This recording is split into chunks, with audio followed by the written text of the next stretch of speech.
ang importante dyan, before ka nag-skateboard, ay nagbisikleta ka muna. Nagbisikleta muna ako. Daddy Paolo, paano niya natutunan ang pagsiskateboard? Bale, nagsimula kasi, nakita niya lang doon sa mga iba nakakalaro namin. Kasi magkakasama lang naman yung mga nagbi-BMX tsaka nag-skateboard. Ginagaya niya, gano'n.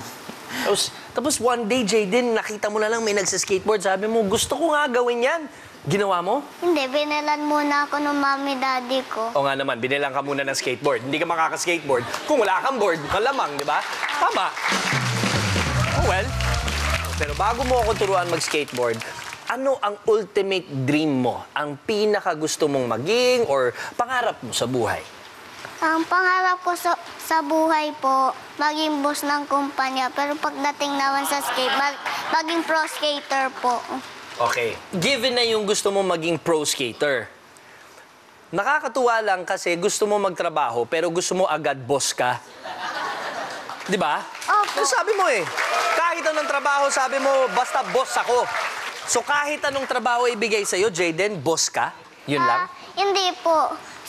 Nagsisimula kasi yan sa mababang work hanggang sa patas na work. Alam na alam. Basta ang goal niya, maging boss sa isang kumpanya. Maganda bang pangarap yun, Mami?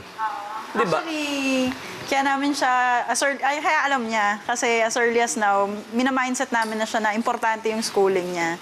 Pero kayo, Mami, Daddy, may gusto ba kayong sabihin sa napaka-cute yung anak na si Jayden? Basta lagi kang mag-focus lang sa lahat ng ginagawa mo. Kung nasan ka sa school lang isipin. Tapos kung time maglaro, di saka ka mag-enjoy, then mag-relax, ganon. Love you. Ganon lang. Ikaw, Daddy Paolo. Para sa akin, yung ginagawa mo, skateboarding, enjoy mo lang yan. Pero same nung sinabi ni Mami, yung school mo, pagbutihin mo. Maganda naman yung payo ng magulang sa'yo. Ikaw, may gusto ka bang sabihin sa Mami at Daddy mo? Wala po. Wala ka gusto sabihin. Kakasabi niya lang na I love you. Wala man lang I love you too. Wala akong sasabihin po. Di wala akong sasabihin.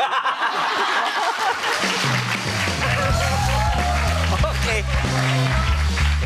Watch the episodes and clips of Little Big Shots only here on ABS-CBN. Subscribe now to be updated weekly.